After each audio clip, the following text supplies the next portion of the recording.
in computer science and I study computer privacy. I'm also active within the TA union. My sort of whole spiel is making it so that people can work towards justice within their communities. I identify as genderqueer. I feel like that can sort of get complicated in my workplace because it's a 90% cis male, I'd say cisgendered heterosexual male field. So in a lot of cases, my gender feels almost irrelevant in that I am an oppressed gender. I am not a cisgendered heterosexual man, so I am oppressed on the basis of my gender. My gender can be a lot of things. It can be complicated. Sometimes I am high femme. That means a full face of makeup, long hair, fancy dress. And that to me, that can be just as genderqueer or like fucking with the gender as a really masculine and butch outfit. So this is how I would sort of present if I was just going for what makes me feel comfortable. It can be read a lot of ways. If somebody doesn't know a lot about gender, they'll probably still read me as queer, and that's fine. So that can make a lot of different things clear in that sense. In terms of how I feel that impacts my work though, if people don't understand your gender, it's a fine line because you don't want to bother them about your personal life, you know? Well, take me a little bit deeper then. Yeah. How do I know the difference? Between bothering somebody about their personal life or what? Between your personal presentation and the one that's public. Well, I might present the same way, but it'll be read a lot of different ways. So I might present like this and have it be read as possibly gay or possibly lesbian in my field because it is so male dominated.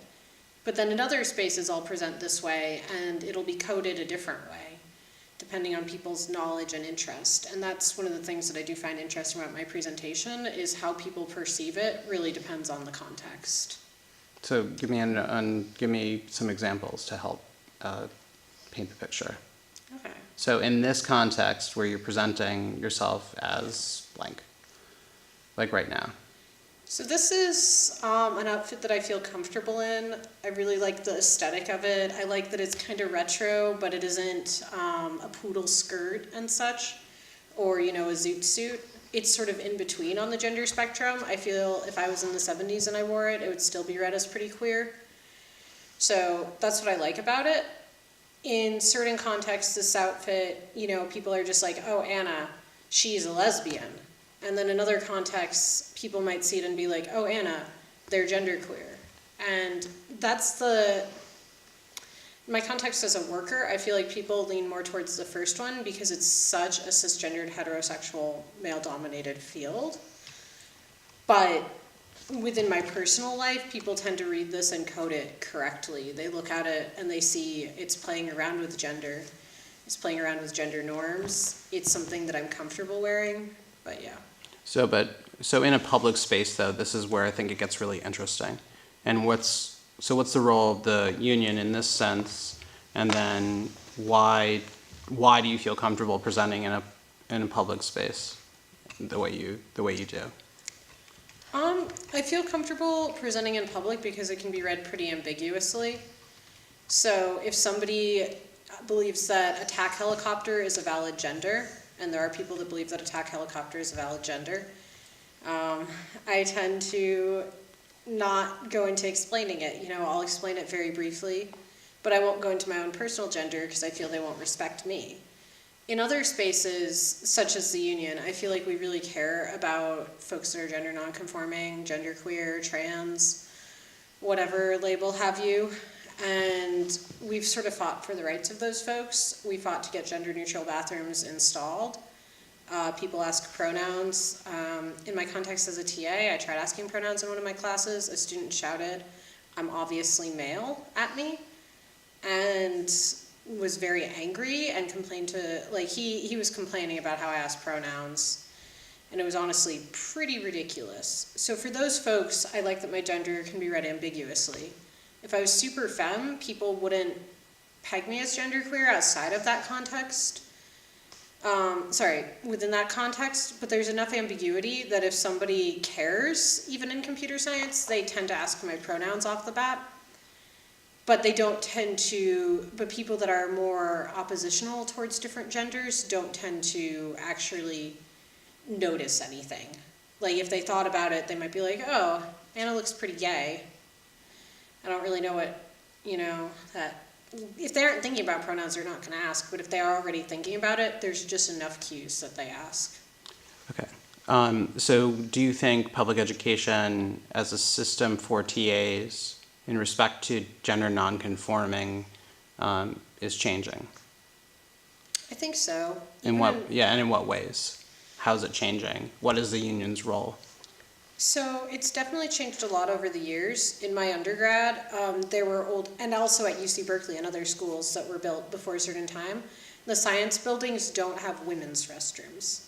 Now there's an equal number of men's and women's in my bathroom, and below every bathroom, there's a sign directing us to the nearest gender-neutral one, which happens to be in the basement, and one of the two requires a key. The other one is behind a lecturer's podium. But there are gender-neutral bathrooms in my building. Just as an undergrad, there were theoretically women's bathrooms in my building. So we had that.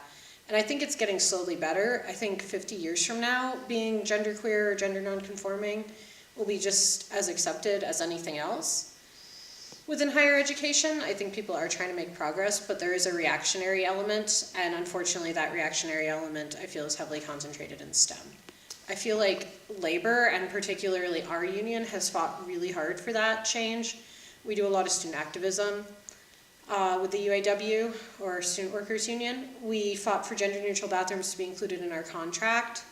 Last time around, whenever somebody is discriminated against or could potentially be discriminated against, we file a grievance. Okay, so then what about in demands of your labor as a TA and your gender?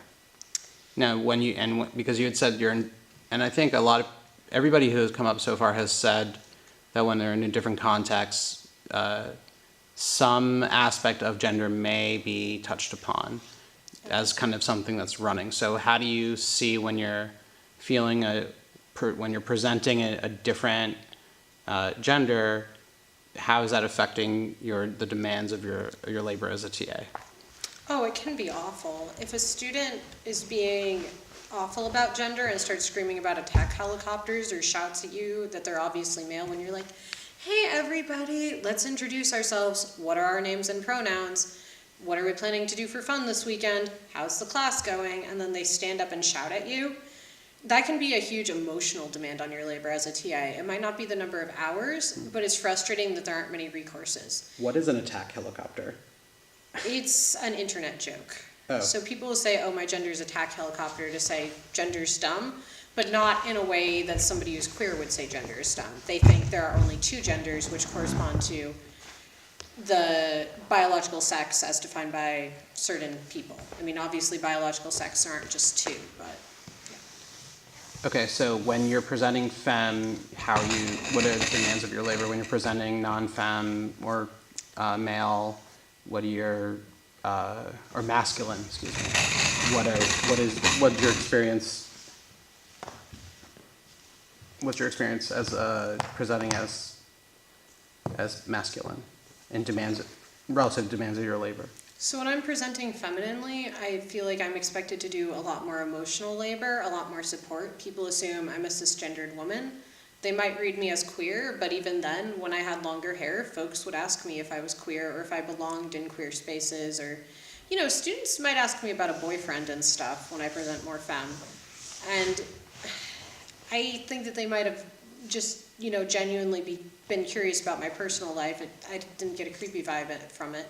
Though occasionally, the more femme I present, the more likely students are to hit on me, and I'm just like, personal professional boundary, Also not that into them. Anyways, but then when I present, more butch, I would say that the times that I'm read as male in computer science, it's out of misogyny. People do occasionally mistake me for a teenage boy, and that's because they think it's more likely that there's a teenage boy than a woman coder. So do they treat you differently? Yeah. in the same emotional sliding scale? When I'm presenting more like masculine of center, more butch, whatever, Yeah. I would say they don't expect as much emotional labor. They tend to still be surprised when I'm stern with them, but not as surprised, you know? So they'll understand if I tell them to do something, they have to do that. I feel like they take me more seriously. At the same time, there are people that become very uncomfortable with you. They're the sort of people that do think gender is attack helicopter or whatever, and it bothers them just enough that they oftentimes will seem on edge. They might start making more rude jokes. They might shout at you, my gender is attack helicopter, or I'm obviously male, when you're going around in a section, and that can be hard to like keep your composure through as a TA, because you don't want to, you know, tell somebody to shut the fuck up, but you probably shouldn't be screaming at your TA in the middle of section. So I would say I deal with more aggression the less femininely I'm presenting. And then I deal with less aggression but more demands. People expect me to do favors for them, that sort of stuff, the more feminine I'm presenting. And then when I get mistaken for a 14-year-old boy, it's just awkward because they'll be like, where are your parents? And I'm like, really? Okay. There are, in fact, people that aren't cis-men in security. I'm not laughing at you. No, it's fine. I'm not laughing at you. Yeah. It's I don't know what it is, which is why I'm so interested. Confuses me too. So Yeah. I feel like the people that I would consider my allies in my field tend to ask my pronouns. And that I really like because it gives me the chance to open up. But I really hate like having to aggressively assert my gender. I just like it being there.